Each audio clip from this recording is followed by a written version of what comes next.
Good afternoon, everybody. I'm Rolene Marks. This is the Tuesday edition of the Israel Brief, brought to you by Lay of the Land, where we take a look at your top stories making headlines from Israel every Monday to Thursday. Now, just a reminder that you can read our original content on our website at www.layoftheland.online. You can also follow us or like us on Facebook at Lartle Site, view us on YouTube at The Israel Brief, and follow us and interact with us on Twitter at Lay of the Land 5. And just a reminder that if you do like our content, please consider sharing as well as liking, following, and subscribing.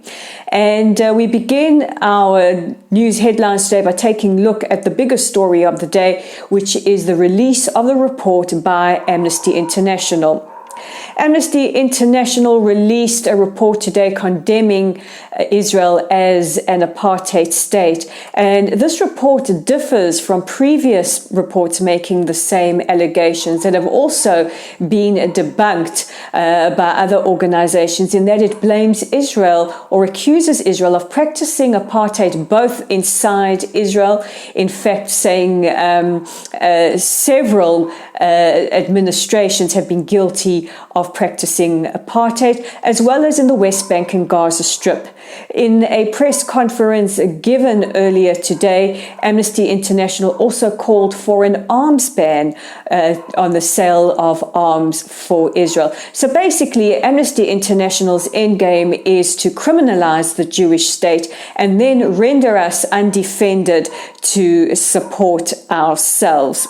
Now, this report has been roundly condemned, including by op-eds by the editorial boards of the Wall Street Journal, the New York Post, and several others, and has seen a global condemnation from organizations as diverse as the Australian Zionist Federation, the British Board of Deputies, the South African Friends of Israel, the South African Zionist Federation, the South African Israel Policy Forum, AIPAC, the Anti-Defamation League, the Democratic Majority for Israel, and various others. So you can see it's across the political board, across the organizational board, and around the world, and very, very vocal from South Africa, the home of apartheid.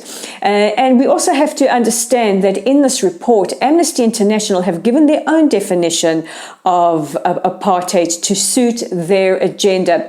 This is nefarious indeed, as apartheid was something specific and unique to South Africa and was state legislated laws which governed every part of every aspect of a person's life, and these laws deemed the black majority population of South Africa at the time as racially inferior to that of the minority white population. And I just want to take a minute, as somebody who grew up in South Africa and lives in Israel. I live the everyday experience in Israel, and I grew up during the apartheid years.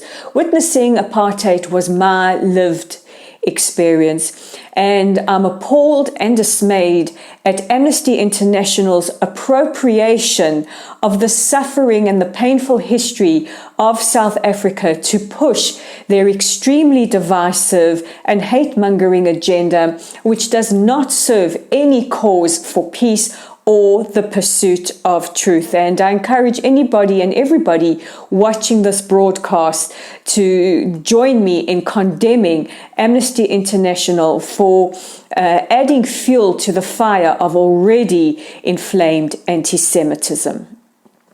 In other news, and on the subject of anti-Semitism, a popular actress, Whoopi Goldberg, is in a lot of hot water.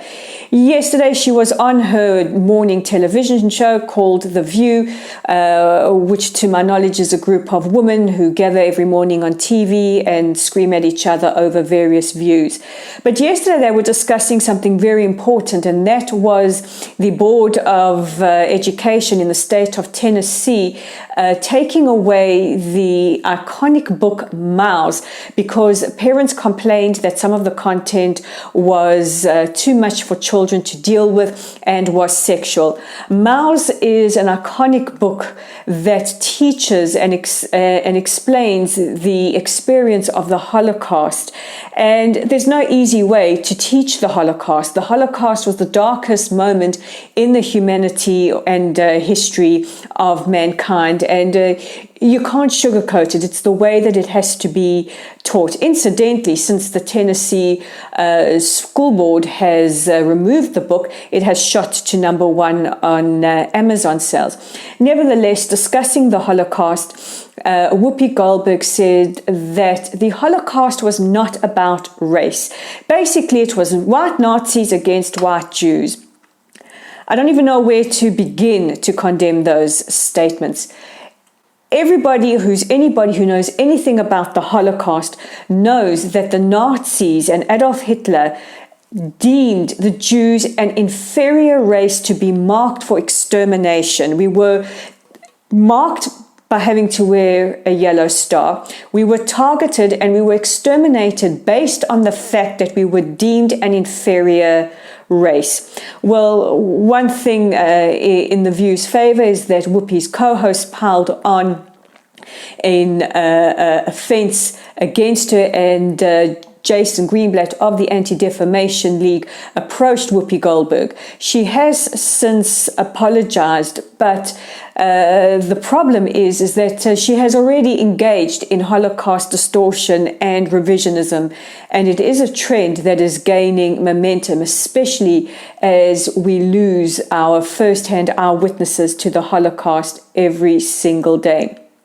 Yad Vashem have invited Whoopi Goldberg to come to Israel, to come to Yad Vashem and engage in dialogue with them and visit their museum.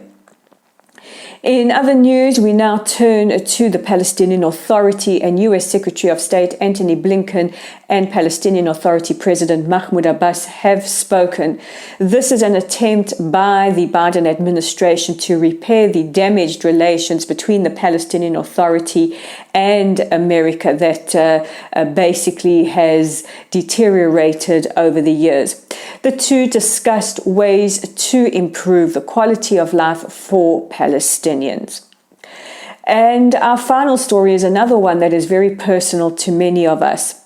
As per a High Court ruling today, the home of the terrorist that killed Eli K., who was a lone soldier who came from South Africa, settled here in Modi'in, and who was murdered on his way to work at the Kotel tunnels just 2 months ago. His home was sealed off and marked for demolition. Now, because he lived in an apartment building, the home won't be blown up, but is likely to be filled with concrete. And it's some small justice for the family of Eli. May he rest in peace. So those are top stories. Don't forget to join me again tomorrow for your top stories from Israel. I'm Rolene Marks. This is the Israel Brief, and I guess we'll see each other tomorrow.